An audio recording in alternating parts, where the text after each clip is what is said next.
I just haven't been able to walk into this garage since he passed. It still smells like him and that old leather in there.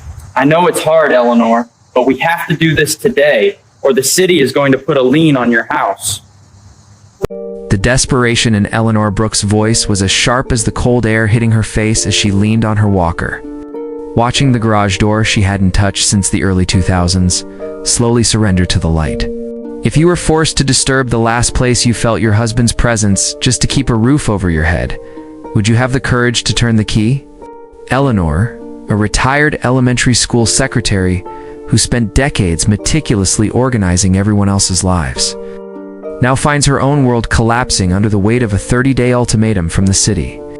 The local inspectors have officially flagged her dilapidated garage in the 1988 Cadillac Coupe de Ville inside as an abandoned, inoperable vehicle and a severe fire hazard, threatening to place a lien on her property if the site isn't cleared immediately.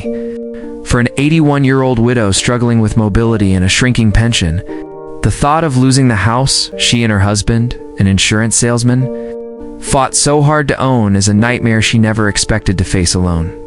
As we began to peel away the thick blankets of dust and cobwebs from the Cadillac's pristine white leather, Eleanor's memories began to flood the cramped space like a long-lost radio signal. She spoke with a wistful smile about the day in 1988. When her husband brought this car home, it was his gift to them both. A trophy of hard work bought the very same month they finally made their final mortgage payment on this house. This car was their sanctuary. She remembered the excitement of every Friday night dinner date and the quiet pride of driving to church every Sunday morning in the ultimate symbol of American luxury. Her voice softened as she recalled sitting in the passenger seat, acting as his navigator and helping him sort through stacks of insurance files as they crossed the county lines on his long business trips. But the moment his heart failed him in the early 2000s, the music stopped, and Eleanor locked the garage. Unable to bear the sight of the empty driver's seat that smelled like his old cologne, we spent hours scrubbing the oxidation from the chrome and cleaning the engine bay with the same precision Eleanor once used to manage school records.